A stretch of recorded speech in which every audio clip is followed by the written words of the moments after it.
Watchers in the Fourth Dimension. Anyone fool enough to be down those sewers deserves to die. We've got the Professor.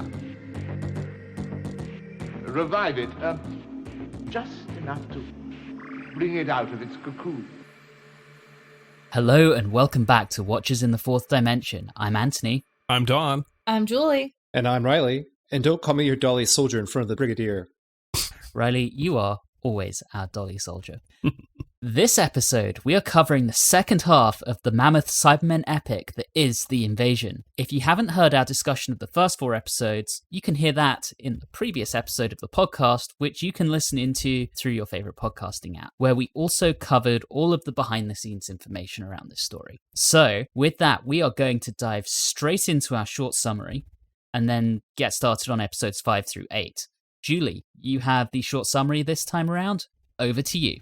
After discovering the Cybermen, we find Turner and Isobel in a flirt-off, more of that to come, the Brigadier bypassing incompetent authority, Vaughn continuing to Vaughn, and Isobel and Zoe bucking manly authority.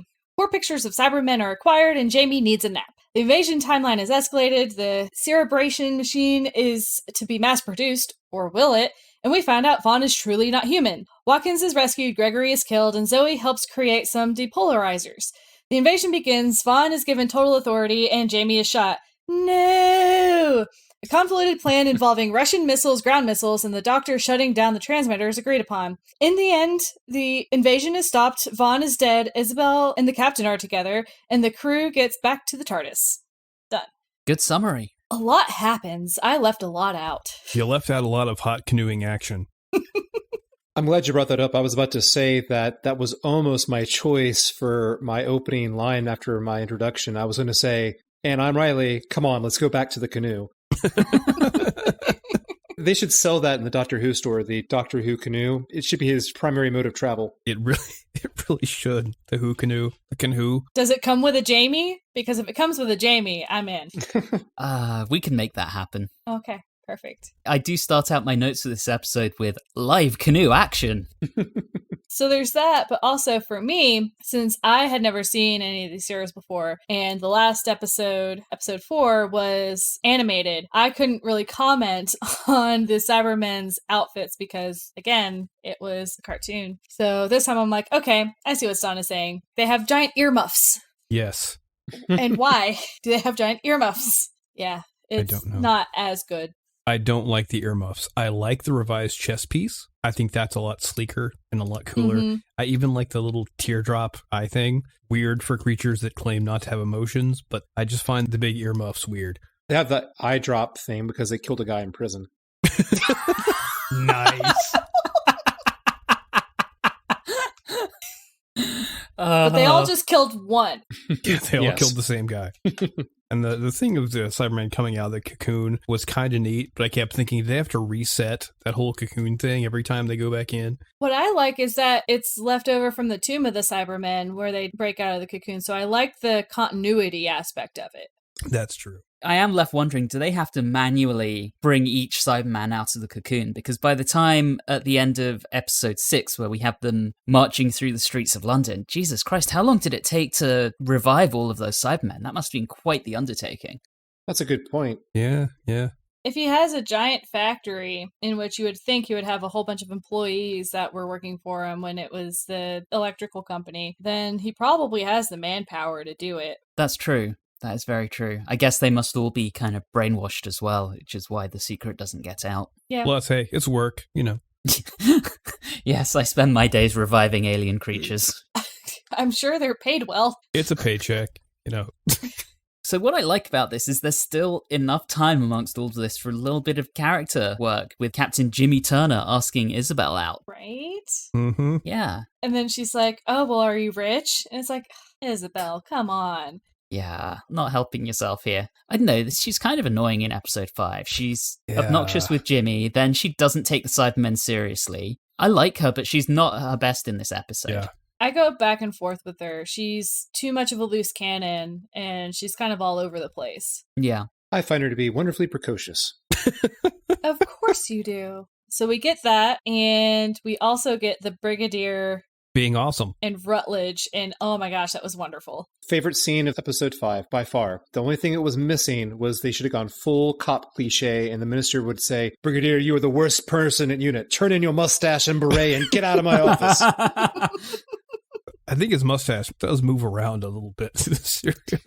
It definitely was a fake moustache at this point. Nicholas Courtney did not have one. And he talks in interviews, or he did talk in interviews, about the variety of fake moustaches that he had over the years and how they change between certain serials. Awesome. Doesn't surprise me. Imagine that, getting paid thousands of dollars, millions of dollars, and it's like, I'm going to talk about the mustache. That's what the kids want to hear about. It's all about the stash. Hey, when we didn't have Doctor Who on TV for, how long was it? 16 years? There were only so many times that Doctor Who magazine could actually ask about good things until they got to the moustache. Special all mustache issue. With special canoe fold out in the middle? Yes. Yes. And they never asked about the smugglers. What? Probably best not to. But one thing that I found interesting is how the brain control was slipping. Mm-hmm. And I'm kind of really curious as to why that was happening, because it was never addressed, really, is the exact reason why. Yeah. Maybe it needs to be topped up periodically, and that's what the problem was. Who can say? After Rutledge is ordered over to International Electromatics, Vaughn kind of questions him, and then Packer asks, oh, what are you going to do with him? And Vaughn just says, oh, leave him to me. Then he casually opens up the cyber controller, talks about the invasion in front of Rutledge, and we never quite find out what happens to him. And I'm sitting there thinking, Vaughn's either going to kill him or have him converted. And that's the only thing I can assume, is that one of those two things happens to him, which is pretty brutal. Vaughn is a very brutal guy. He is. Yeah. I'm not surprised. He was probably like, hey, Packer, you want to kill someone? Packer. Packer. Incidentally, talking about the cyber controller, I figured out why I kept calling him the cyber director last time. And that's because the novelization, which is one of the only novelizations I actually read when I was a child, calls it the cyber director. Oh. A likely story. I think Vaughn just wanted someone else besides Packer to listen to him monologue. So Packer can have a day off. Yeah. Yeah. All right, let's talk about the Cybermen in the sewers. When that happened, I was immediately thinking like, oh no. Units here, we have to go back to the sewers. Why are we doing this all over again? Please don't.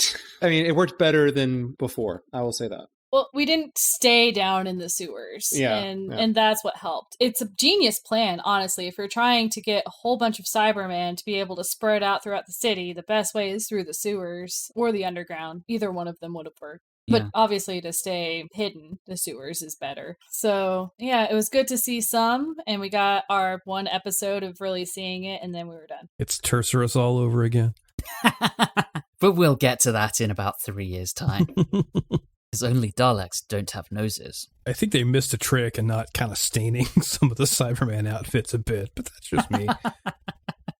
So the costumer, Bobby Bartlett, had to go down into... They filmed in the actual sewers, and she had to go down with them to help the Cybermen kind of suit up down there. Mm-hmm. And talks about it in interviews and how incredibly unhappy she was because she was having to go and do that. It's kind of brutal to make her go down there, but... I don't really blame her. Yeah. I would too. But we get the testing of the big anti-Cyberman weapon. Yes, and I want to talk more about Vaughn here, because he's hamming it up. This is where I want to nominate him for the camp count, and I realized we gave the actor a significant amount of points on the camp count on the Daleks master plan, but I think he deserves it here. The way he says, just enough to bring it out of its cocoon, with a very slight wry smile. I mean, he's completely bonkers, and I'm here for it. I like the level of over-the-topness that he goes to. It works. He seems like a total megalomaniac. Yeah. And it's surprising where, other than power, there's not much else that's really driving him to do this. But for some reason, I still feel like he's one of the better villains because the actor's just so good. Oh, yeah. Yeah. I'm like, I buy it. If any other person had been playing this role, I'd be like, I don't understand. But right now I'm just like, this man, he wants it all. I get it, though. Good old Kevin Stoney. He's good. Spectacular. We do actually get him back for a third time with Tom Baker in season 12, so looking forward to that. I also love how after he drives the Cyberman crazy, and everyone's like, well, Cyberman's going into the sewers. Is this really a good idea? It might kill someone. And he's like, anyone foolish enough to be down in those sewers deserves to die. He's like, nah, shit. it's fine. It's fine. And then it spends like 2 episodes just running around screaming. I could have gone my entire life without having to hear that Cyberman scream. It was horrific sounding. Yeah. It was terrible. I want another episode in modern day Who that's set around this time period, and just in the background you have this Cyberman running across the background screaming. No explanation, no one comments on it, just there it is. You know, when they had that cut of the scene where Vaughn says, like Anthony just mentioned, anyone fool enough to be down those sewers deserves to die, I really expected they were going to do a hard cut and show Jamie, Zoe, and Isobel in the sewers, like right after that cut. But no, they didn't. Almost. I mean, it goes from that and it cuts to Isobel being like, let's go down the sewers and get that evidence. Oh, that scene. Yes, that scene. Oh, I'm not going to lie. I'm like, Jamie, this is the one time that you've let me down. Just a little bit. Oh, you mean the casual sexism? Yes, this is an actual time where he does the casual sexism. You didn't like Daphne's plan? Come on. Yeah. I kind of thought he was just being a troll and winding them up more than actually being sexist at that point, but... That's probably a much more charitable view of it. Yeah. Which is fine. The thing that I like about Jamie, though, is he throws this sexism in. He's like, men are superior, whatever. But then when they're like, well, we're going anyway, he's like, well, just need to make sure you're safe. So he still like helps them out. Yeah. He doesn't actually actively stop them. No. I would have liked that whole sequence better if they didn't need to be rescued. Because it was basically, oh, you shouldn't do that. You'll get in trouble and get attacked. And like, no, we'll be fine. And they went and needed to be rescued. I'm like, oh, come on. Give them their Scooby-Doo moment. Let them get the proof. So, while I'm not quite as vocal about it as Julie, I do absolutely adore Jamie. I mean, I wrote the chapter on Jamie in Alan's book, but I do like to try and be charitable to him on this, and I do like to think he's just trolling. I feel the need to get defensive here. Well, so the thing is, he comes from a certain period of time where women were, one, usually viewed that way, and two, often felt the need to play that less strong role. So I'm not terribly surprised if he does have that. I don't think it's really saying anything about his like true inner character. I think it's more of a time period of where he came from. Yeah, that's fair as well. It doesn't make me think any less of Jamie. It's just more of a, Jamie, did you really have to go and say that? But it's just one thing that he said. And when he immediately then goes to follow them and make sure that they're safe, I'm like, yep, he's back to who he needed to be. So no big deal. Yeah. I also love how they just managed to convince some unit troops to drive them to London, who clearly don't have orders to do that. Yeah, it's surprising of how good UNIT is of following directions. And then they're just like, hey, we need a ride. They're like, oh, sure. Like, I feel like you weren't given orders to let them have whatever they need. I like how driver guy gets the call not to let them out of his sight, literally right after they've gotten out of the car. Situational irony. And he's like, oh, but they're gone. They could have gone anywhere. Were you not paying attention? They literally went down the manhole right in front of you. Good job, soldier. So they went to the sewers. They took fairly bad pictures. But we got, lots of filming of people's kilts and skirts. I knew you were going to go there. I feel like it's on me to point this out whenever it happens. That's my job. Fair. And also, did anyone else believe that Zoe would still be wearing a feather boa into the sewers? Just interesting choice of wear. I think I deliberately ignored that because I don't recall that at all. I'm sure it happened. I think I just deliberately blocked that because I love this story and didn't want to think anything negative. If I wasn't so completely lazy, I think anytime Zoe changes outfits would have made a good metric. I noted down when she changed outfits, so I wasn't actively thinking of her wearing the boa, but the second that she changed outfits in a later episode, I immediately noticed. But that is in a future episode. Indeed.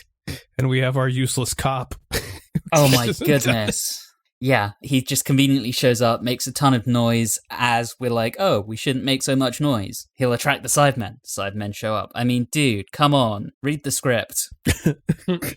The other thing I wanted to talk about in this episode was Vaughn having his little tete-a-tete with the cyber controller, where they're already trying to go against the original plan. And we actually start finding out what the plan was, and that basically he was going to allow the Cybermen to strip the Earth of its minerals in exchange for them giving him control of the planet. And at this point, they just want to convert the Earth and Vaughn and tell him, if you want to rule, you've got to be a Cyberman. Well, it's funny because both sides were planning on betraying the other. Yeah. Surprise, Yeah. surprise. Like, dude, you didn't see this coming from a mile off? Don't you remember what happened with the Daleks? Come on, man.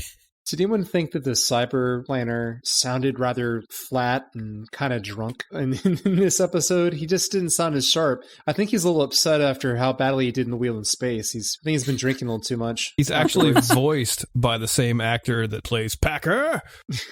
Yeah, he legitimately is. And Peter Halliday, the actor, will come back and voice other aliens in the future. That's why he's just raging all the time. Mm-hmm. His inner Cyberman was like, oh, nope, I need to come out. And that's what happened to Packer. And anytime he has a discussion with Vaughn, they're like, we accept your terms. Conversation terminated. Like, whatever.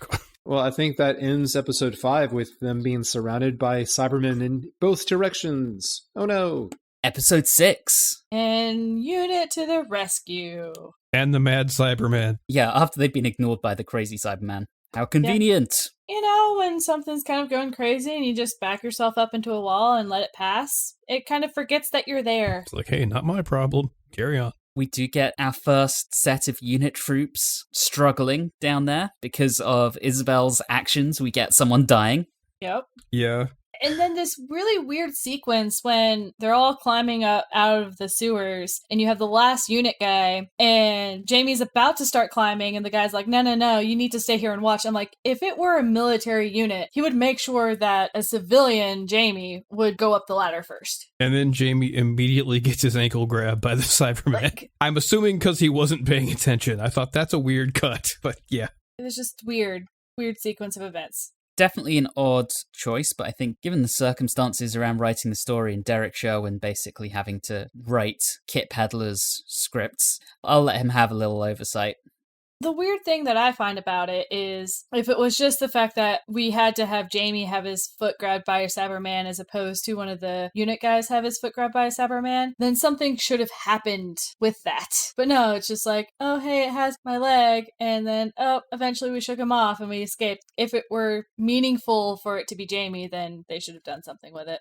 Yeah, I get that. Well, Anthony, you say that they go down there in the sewers and Isabel's decision cost someone their life, but it was totally worth it for all those wonderful pictures she got out of it, right? These look fake. Yeah, those completely usable ones. They were kind of garbage. They weren't good. Have you seen those, blurry pictures of the Loch Ness Monster? That's what that was. She's not a very good photographer. No. And I was going to bring this up, but in it's either 7 or 8, she's taking these shots close up of bodies and of the doctor. There's no way she could be that close with that lens, that huge ass lens. Yeah. She's getting really good shots of the doctor's nose hair, and that's about it. I'm sure it's some great nose hair. Yes. This is one of the few times I will criticize Douglas Camfield, but I think that could have been better directed by him. But never mind. Small things. So, after the little altercation in the sewers, we get Packer, who's clearly very, very nervous, and Vaughn, still cool as a cucumber. I mean, he's still got his plan, he's still got Watkins and the machine, for now, and he's just ready to keep going, even though units are on his case. Good for him. Ready to get his new toy into mass production. Actually, this was one of my favorite scenes where Watkins says, oh, if I ever catch you, I'll kill you. And Vaughn gets Packer's gun and hands it to him and basically just calls him out and bitch slaps him. After he's used the machine on Watkins, which is brutal, and he's clearly enjoying it because he's a total sadist. He's also pretty lucky that Watkins didn't shoot for the head. Still. Yeah. It felt like Watkins had never used a gun before. Yeah, probably not. Although I'm not going to lie, it did take Packer way too long to unholster his weapon. I was just sitting there, I was like, come on, can you get it out? There you go. Good boy. Oh, buddy. I do love how Vaughn just laughs after Watkins shoots him, and he's just got smoking holes and Watkins faints, and Vaughn just finds this hilarious. He's just such a good villain. He really is. Again, the actor just pulls it off. If it were anyone else, I don't think it would be as good. But then we get to a weird little cut where we're spared the excitement of Watkins being rescued. Yes, that is strange. I think it's because they ran out of money. It's like, okay, Gregory, don't bore us with the details. Just, there Yeah. must have been 30 of them. Okay. As I said, I think they ran out of money at that point, and I actually thought if that's the case, which why would they do that otherwise? That's quite a smart way to handle that situation. You've got to have Watkins rescued somehow, and rather than do something that looks terrible, come up with a solution like that. It did seem like a budget or time thing. It was just kind of a funny cut because they talk about rescuing and then boom. Okay, he's rescued now. All right, that's economical storytelling right there.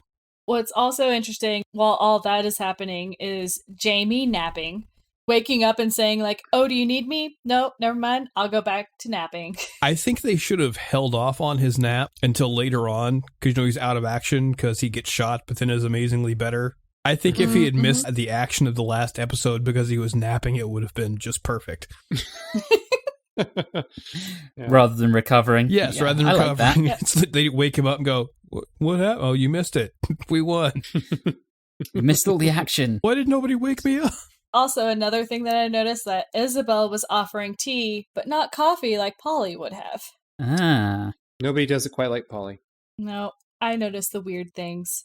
Nobody does it better.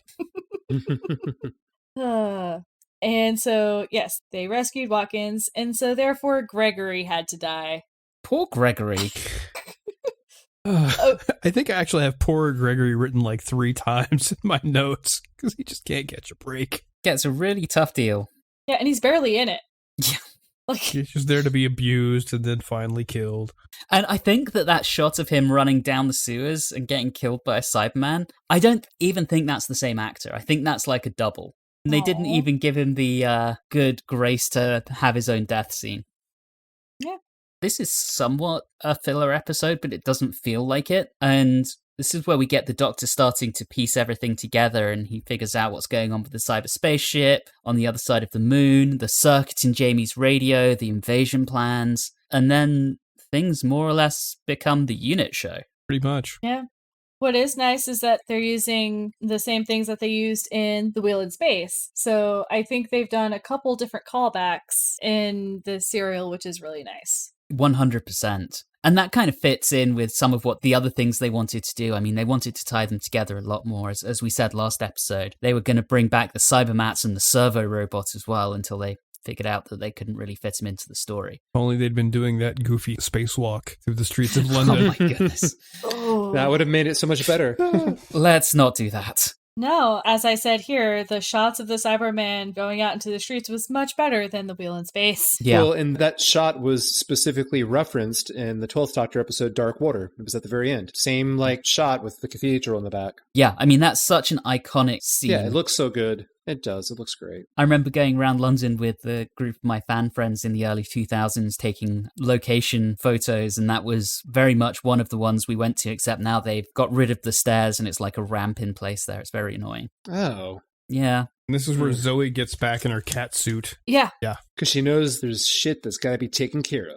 And she's ready to kick some ass. Yeah. Love the cat suit. Mm-hmm. And then I think what's really great, and we already mentioned the last shot of this episode, which is classic, but I really like the whole scene with Isobel and Turner as they're looking at daybreak and it's calm before the storm kind of bit. And it's really well done. It sets the mood of hey, isn't everything nice here? And then stomp, stomp, stomp. It's a really nice touch. I have exactly those words in my notes. Calm before the storm. Yeah. Yep. And then the cyber signal begins as they're sitting there. Another thing I find interesting is in so many of these others, you've had these forced romances, especially like Susan and whatever that guy was. I don't remember that far back. Also shows how notable he was. The relationship between Isobel and Turner makes so much more sense because they put them together for a lot longer and much more episodes and put them through some things. And I just think it worked better than some of the other forced romances. Yeah, I completely agree with that. Completely agree. You called it the cyber signal. I just feel like the Cybermen in general are really big on branding. Do you think they kind of just do it with everything, like cyber paper towels? That's where the cyber real burrito? Money is made. Those conversions are expensive. You got to make sure that with everything, you're getting some cash back from it. Merchandising. Reilly, you already mentioned New Who, but I mean, I think that's something that Russell T Davies plays on when he brings them back. They've got that C logo for Cybus on their chest in that first generation of new Cybermen. And yeah, it's all about the branding. I really love, as we're getting that signal coming in, the shots of people in the streets who are being affected by it. I think that's really, really good at showing the impact of this on your everyday person and not just the Doctor and unit. I think that's really well done as well. Oh, yeah. That was very kind of 60s horror movie. It gave it proper scope. Yeah. I mean, we have these outside real location shots. Might as well just hire a couple extras to wiggle around a little bit. It looks a lot better than being like in an enclosed studio set. Yeah. And those shots are not just the St. Paul's shots, but the shots of the Cybermen marching down the streets of London as well that lead us directly into the credits. I think that's just spectacular. So well done. Mm-hmm. Cybermen in the streets of London. I was waiting for that. I wasn't going to be the one to do it, but I was hoping somebody would. That takes us into episode 7. Oh, I like your Smith jokes, Reilly. thank you. And you know, beginning of episode 7, Jamie, not like it was difficult or anything, does have the titular line, "Doctor, the invasion, it's begun." You know, someone had to say it. Yeah, exactly. I do love his response of, "Yes, Jamie, I'd rather gathered that." She just said, go back to sleep, Jamie. And even after the invasion has happened, Vaughn is still fighting with the cyber director, as I'm still calling it, over the long-term plan. I mean, guys, come on, big victory. Just enjoy it for a moment. Vaughn is a total control freak. Yeah. Well, it's so interesting where he gets help from these otherworldly creatures, and it's like, okay, the plan is to take over the world and all this other thing. And I'm like, you know the technology that they have. Do you really think they're going to put you in charge? That's what I mean. They're both admitted they're planning on betraying the other at the nearest possible convenience, and yet he still quibbles over bullshit. Well, yeah, I mean, at this point, his plan has gone a little bit wrong in that Watkins has been kidnapped and he can't mass manufacture his machines. That's the one flaw in his plan, really, in that maybe you should have had that machine done first, especially before you move up the invasion plans. I think this is what we call key person risk. Yes. Yeah, they should have had someone there if he had had plans written. Because, like, I know he took the machine, but didn't think about documentation. They weren't going to patent it. I have lots of questions. So we also get the altercation between Unit and the IE thugs who've come in to take Watkins back, and poor Jamie getting shot, which means, sorry, Julie, Fraser's off on his vacation. At least he saved the radio. I was really sad. What's disappointing is I understand vacations happen when they happen, but to happen during the final, like, basically 2 episodes, because he's barely in episode 8 as well. And it's just like, man, you get to the climax of the story and he's not there. At this point, it's very much as I said, the Unit show, and Zoe has a role, but the Doctor's role feels kind of diminished, and Jamie's role is completely gone at this point. Yeah. And it's so shocking to me that when we see that scene of Jamie getting shot, I feel like if that was definitely New Who era, that would have been played up so much more. But it just seems like he like pulled a hamstring and like ran out the door. Yeah. It was very much like, did he really get shot? That was my reaction. As the scene ended, I'm like, did he get shot or did he twist something? Or if that was in the script, why not play up that moment? Throw some like fear into the audience, some emotional like suspense, something. Instead it's like, oh yeah, he's just going to run through that door. He's all right. And I think Watkins gets shot as well at the same time. Certainly looks like he did. Yes. Yeah. I had a question. So we get back to Unit real quick. So I know when they were in Watkins' lab and everything, they were trying to get the depolarizers. I thought they said they only had a limited number. So how did they have enough to go around all of Unit? I guess maybe they only had a limited number at Watkins' house/lab, but maybe they could cobble some together at Unit HQ as well. Isn't that where the Doctor used that amazing word gubbins to describe all the things there? Well, it was also just like, though, the timing seemed odd, and they might have just not shown it, because if they get to Unit and everyone's fine, wouldn't they have to get there and create some more depolarizers and put them on the people who were... I just thought the timing was odd. I think they'd kind of instructed them on how to do it, and they were probably fitting them off screen, I guess. Okay. Maybe. Okay. I'll throw that in as headcanon. They only had 8 episodes. Come on, they can't fill in every detail. I'm sorry, but it's one where I'm like, they also had people like in different locations. Like not all of unit was at central control. At least in the one, they actually showed them going in and having to wake people up. That was fine. But some of the others, I was just like, they shouldn't be awake. Okay, this is fine. Yeah, definitely when we get to Portland Downs, they have to revive them. Mm-hmm. Yeah. One thing I found very, very interesting at Unit HQ was how the Brigadier could just go into a safe and pull out the file with details of a Russian space launch, which to me Oh, by the indicates way, that there's a cooling of the Cold War. And this is clearly set in like the near future, but not actually set in the late 60s, maybe the early 70s, and they were being idealistic. don't start that unit dating crap. No. We're going to come back to that. Bad Anthony. No biscuit. I did find it interesting that the Russians were gonna save the day, maybe. And I was like, interesting time period for it to be the Russians that do that. Yeah. I thought that was interesting. And this is not exactly the time when the Russians had an eye to really dialogue and being friendly. I mean, this was when they invaded Czechoslovakia because they decided to cool their communism a little, and they were putting forward the Brezhnev doctrine and all that kind of thing. So, yeah, interesting take. Very optimistic. We get that going. They're getting those plans together. And then the doctor's like, all right, well, I need to get to IE headquarters. And how am I going to get there? The sewers. I love that strategy. It is the one place where the Cybermen won't be. This makes it now 3 times the Doctor has returned back to Vaughn's place, I think. Oh, in a different way each time. Okay, his security team should so be fired.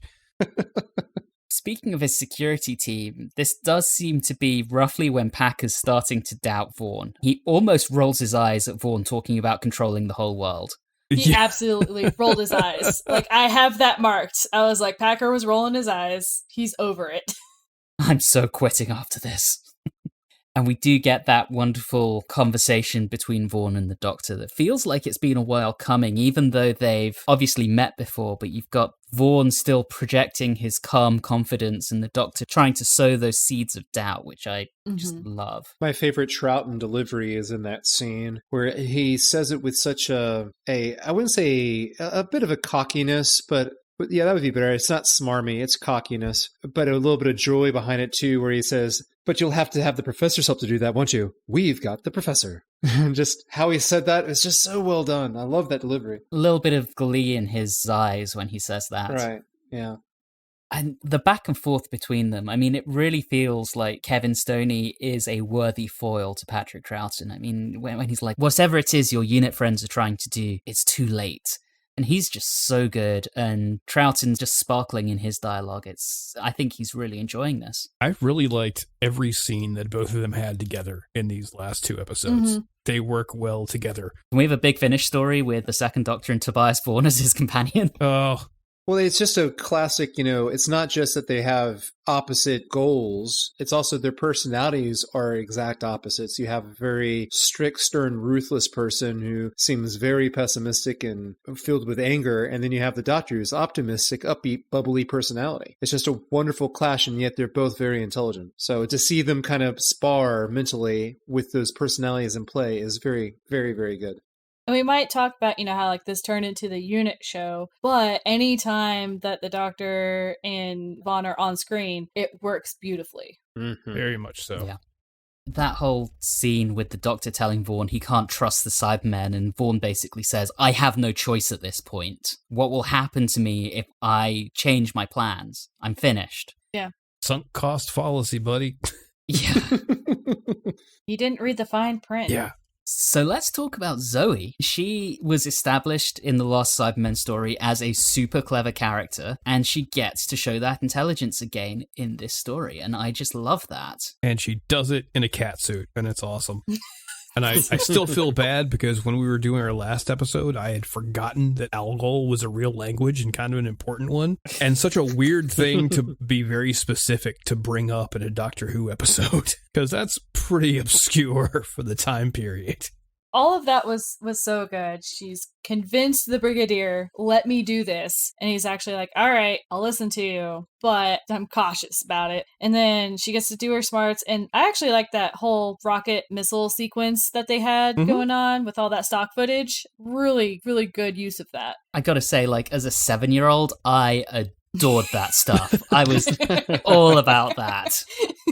So cool. The special effects of the Cybermen ships look pretty good. Yeah. And then poor Vaughn, he gets blamed for it all. You've betrayed us. It's like, how could you jump to that conclusion? We're now going to destroy all life on Earth with the Cyber Megatron bomb. The Megatron bomb. The Cyber Megatron bomb, exactly. Yes. Cyber. I had a cyber burger for lunch, if anyone was wondering. I ordered cyber Chinese. I gotta say that the Cybermen really are sore losers. You know, they lose all their ships, and then all of a sudden it's just like, well, we're just going to destroy all life here, completely destroy everything. Like, fine, you can't have it, so you can destroy it. Didn't it seem a little out of character? It was out of character, and then there was a certain material or something that they wanted from The Earth. minerals. Yeah, minerals. Just they wanted to strip the minerals, yeah. So it's like, you're gonna do a Megatron bomb, which would kill all life, which seems to me that it's almost like a planet-ending bomb. Yeah. Are you gonna be able to get your minerals now? It just seems weird, because the Cybermen are usually all about converting and making people just like us. And this just seemed really out of character for them as the bad guys. Yeah, I mean, maybe they just assumed that, well, this is just too much effort to actually get them. So maybe it's a bomb that just would destroy life but leave buildings and minerals and so on untouched. It would have been really great if we had a scene where both the Cyber Planner separately and Vaughn separately realized the other one was intending to do the double cross. So they both had that in mind. And so when we had this big climactic argument between the two of them, when the Cyber Planner says, you betrayed us, Vaughn said, well, you were planning to betray me. And then they could have just gone back and forth like that. It would have been the classic Spider-Man pointing at Spider-Man gif. They wind up triple crossing each other by accidentally working together. Yeah, exactly. That pretty much takes us to the end of episode 7 with the Doctor asking, is this what you wanted, to be the ruler of a dead world? On to episode 8. And we get an awesome team up. Yes. We also get the great line of, she's much prettier than a computer. I mean, they're not wrong. She is. That was my third choice, Julie, for my intro line, was that one right there. But no, you're also missing the line before it. Can't we keep her on, sir? So good. Providing gainful employment to logicians from the future. Only wearing catsuits. Only wearing catsuits. Yes. New military uniform. It's in this episode where the music really starts to stand out more so than I recall than from like the first 2 episodes. Especially in the first 2 scenes where we had this constant sharp piano chord that would be hit for like a sense of suspense, which works maybe once, but not if you do it 3 times in a 2-minute period. Yeah. Although I'm not going to lie, many of the times that unit was on screen, because again, I had the closed caption on, it had... Oh, what do they call it? Jaunty military music. Yeah, oh, that's so crazy. That's so crazy. When it does play what I jokingly wrote down as the unit theme in the first 4 episodes, it actually was supposed to be the unit theme, and it doesn't work for a military group at all. That is so crazy. They called it that. I called it in my notes. I called it the jaunty flute theme. That's what I called it. The jaunty flute theme. That's crazy. For the most part, I enjoyed the music. Every once in a while, there are a few things misplaced, but overall, it's better than some other things that we've had. Ice Warriors. Oh, totally. I for the most part, I really enjoyed the music in this serial. It's just the unit theme seemed a little... It was a choice. I'll put it that way. They kind of based it off of the British Grenadiers, that whole thing. That's used in a lot of classic military pieces. Like, it's used even in the Patriot when they have the British Army marching. Mm-hmm. So I'm not terribly surprised that they went that direction, because that's a very classic thing to do for British military. It seems they upped the jauntiness level just a wee bit. It is a campy sci-fi show, so I'm not surprised. Fair enough. This is also where we lose Packer. Poor Packer. No. Despite the Cybermen supposedly being conditioned to obey Vaughn and his minions, they won't obey anymore. That conditioning's been switched off. So much for your great plan, Vaughn. he didn't think this through, much as he protests that he did. I do really enjoy the cerebration machine just emoing the Cybermen to death. That's hilarious. Oh, and one of the things I noticed with what Vaughn was saying, and he was basically saying that humankind is weak and needs one leader. And I'm like, why is there this idea that humankind is just so incompetent that we just need one person to bring us out of the depth? I'm like, oh, come on. I mean, humankind is incompetent, but I don't think one guy is going to take care of it. Especially not the guy that employs Packer. I mean, come on. It's all ego and the general sociopathy of a CEO. That's what's going on there. Vaughn's lines in that scene, and that specific line that Julie references, are so good. Appealing to my better nature? No, if I help you, it'll be because I hate them. I gotta respect that. I mean, come on. Also, like, if I do help you, what kind of future will I have? Vaughn, you're a rich white guy. Nothing bad will happen to you. And also to add to Anthony's possible camp count, you think I'm mad that all I want is power for its own sake? No, I have to have power. I think he gets a 2 for his camp count. At least. Yeah. Maybe 5. Let's go with 5. Yeah, because he's not quite to the 10 level, which is where we maxed out, I think. Yeah. Right. He's not quite He's there. still believable. I love it. I mean, him saying humanity's weak, needs strong leadership, and deciding he's the strong leader, well, he's really shown that at this point with his plan going so well. Yeah. His plan was to kill most of humanity, so good plan. But I really do like the scenes of him and the Doctor trying to invade to get to the radio thing. They're delightful. Mm-hmm. That's wonderful. You got Unit being like, all right, we've already sent the Russian rocket, so we're going to come help you guys. And when Isobel and Zoe were like, hey, we want to come, and the Brigadier has this smile on his face, and he's like, yeah, you guys can come as long as you don't get in the way. And I'm like, oh, the Brigadier secretly likes them. I can't believe that Isobel wanted to go again. I mean, it went so well for her last time. Yeah. Yeah, I think part of it was she learned some things, and I think she did go into this one knowing what to expect. Yeah, that's fair. And then additionally, she's still trying to make it as a photographer. She's also still, trying to get Captain Turner, so. That's true. Captain Jimmy! Whatever his name was. Jimmy Turner, who sadly does not come back. Oh, I know. so sad. So from here on in is where we really see the Ministry of Defense assistance that Dougie Camfield was able to procure, with all of the truckloads of troops coming in, armed to the teeth, ready to take on the Cybermen. I think it's so striking and really gives the idea of a huge budget, and yet that was all basically done for free.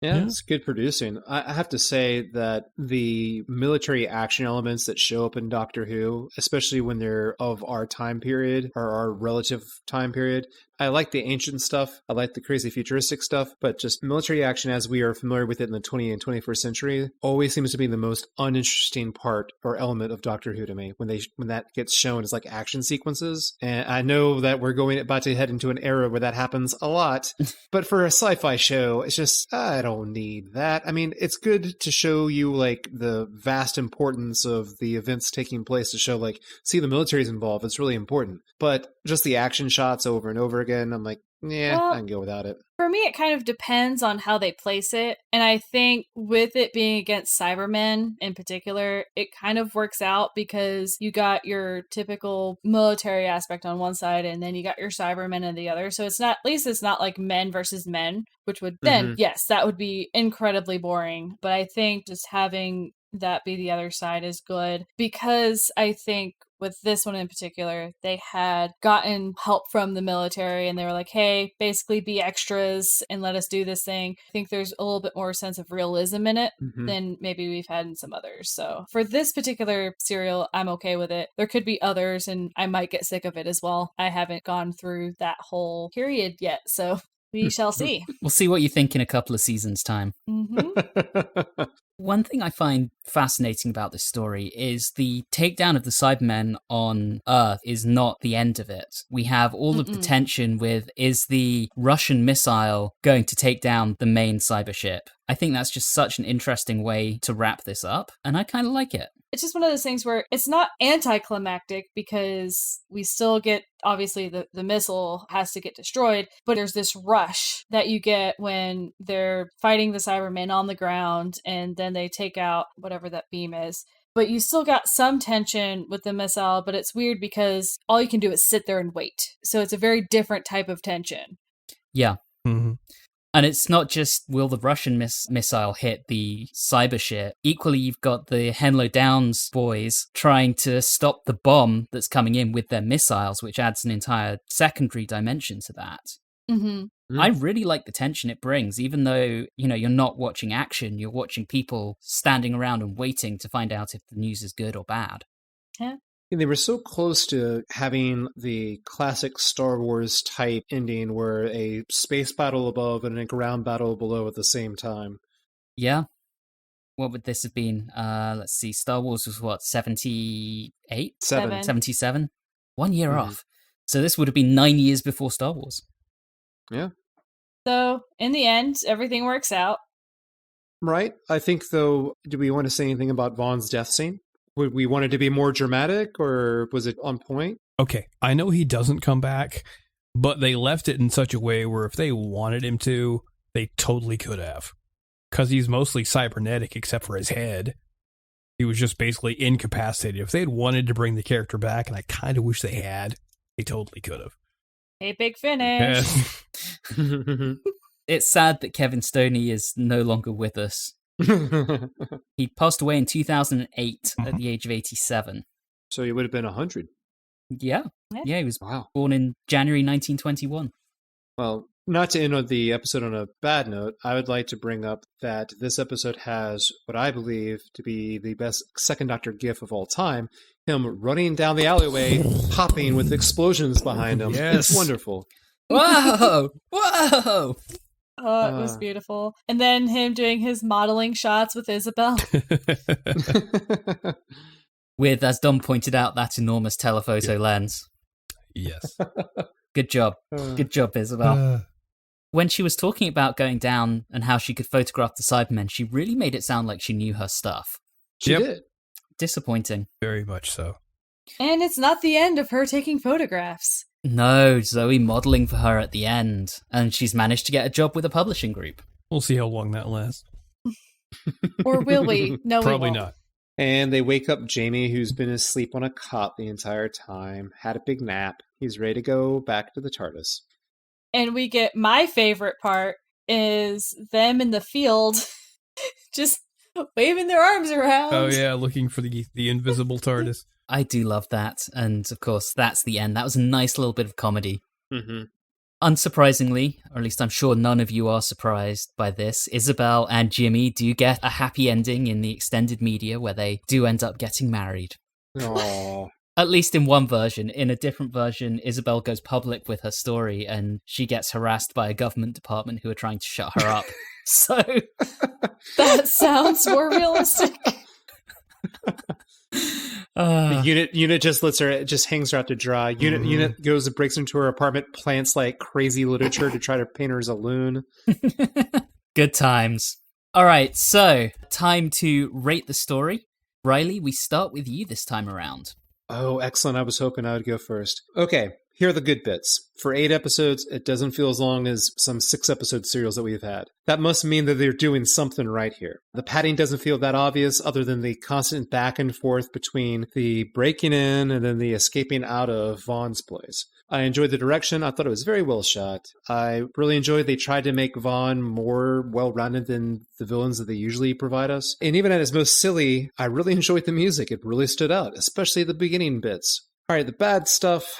It feels, plot-wise, very by the numbers. Nothing new really going on at the heart of the story. The slight additions are Unit, Isobel, and Vaughn's character, and those are all very, very nice in my opinion, but they're kind of a delightful side item, while the main course seems to be the same kind of thing, just done over again. So, it all balances out. I was going to say 5, but I had such a great time talking about this part with you. I'm going to bump it up to 6.5. So, I'm going to give it 6.5 Packers out of 10. Ooh, okay. I'll go next. I'll admit there's an element of nostalgia here. I probably first saw this story around 94, 95. I've watched most of the episodes probably 30 times, and I still love this story. Kevin Stoney is brilliant as Vaughn. And in general, yeah, the Cybermen are kind of ancillary to the plot, but they don't need to have a big presence. I'm slowly coming to the conclusion that emotionless monsters are kind of boring, and having a character like Vaughn be the main villain is far more interesting. Yes, it's formulaic, but it moves along at a pace that's just fun. And as you said, Reilly, it doesn't feel like 8 episodes. I think the little visual pieces with Jamie in particular, and things like where he hops out of the car and hops around into the front seat, cutting off Packer, bring some wonderful bits of humor to an otherwise fairly serious story. And I just can't help but really love this one. So this one gets 9 out of 10 cocoons from me. Done. Oh. Why don't you go next? I think I shall. Thank you. I really enjoyed this story. Right from the get-go, you've got something that's very atmospheric. The music is great. It just sets a nice tone, and that's even going through an animated reconstruction. Later on, you get some action scenes. You get, as Anthony said, Kevin Stoney just doing an amazing job. He's so charming and yet so evil. You get a canoe. Doctor in a canoe. How often do we get that? Almost never. You get weird character bits with Isobel where she always writes stuff on a wall that doesn't put anything towards the plot, but it's just interesting and funny and odd. I know we've said it before, and I think we're probably going to say it for every story they show up in, that the Cybermen don't really need to be the monsters here. It could have been anything, but I think story-wise, you have a plot that still has some modern-day relevance with a head of a mega corporation basically trying to take over the world, good or for ill. It's a really good story. Unit stuff works. You've got Zoe being awesome. I'm giving it 8 gubbins out of 10. Ooh. And actually, I forgot to say anything. I do love the fact that we get units introduced and we do see more than one of those characters returning in the future. So that contributed to my rating. Anyway, Julie, over to you. Wrap us up. I mean, I don't know that there's too much more that I can say that hasn't already been said. You got 8 episodes that don't feel like 8 episodes. You got 2 reconstructions that actually did a really good job, especially compared to some other animations, not reconstructions, animations, compared to the other animations that we've seen. You've got great music. You've got Vaughn, who is one of the best villains that I've seen in a while. And it just all seems to come together and work. You know, you got a few things that knock it down, but they're few and far between. But I'm going to give it 8 napping Jamies out of 10. Aw, okay, so rounded up, that gives us a story average of 7.88, so an enjoyable story all round, I think. That brings us to the end of our discussion, but before we wrap up, we do have one email, which is from avid listener Bill Lamond, who wrote to us to tell us how much he loves The Enemy of the World, and to compliment Reilly's fake advertisement for the little chonker in our Season 5 roundup. Bill, it's always good to hear from you. And for anyone else, if you do want to drop us an email, we do like to see them. We will read things out on the show, so you can get us at watchers4d@gmail.com. But with that, we are pretty much out of time. We will be back next episode when we will be enjoying some croutons in our soup. Oh wait, no, that was my lunch. It's the crotons next time round. In the meantime, thank you very much for listening and have a good one.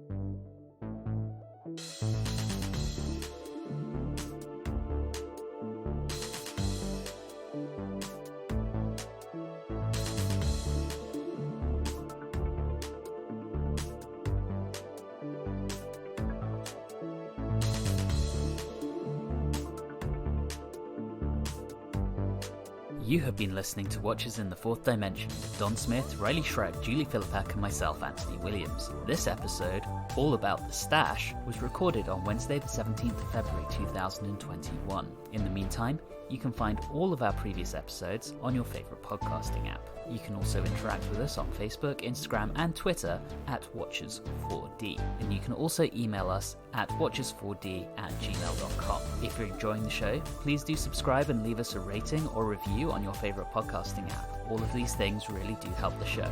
And always remember, if you're going to double-cross your alien allies, make sure that you have all the details of your backup plan ready to go before you execute the main plan.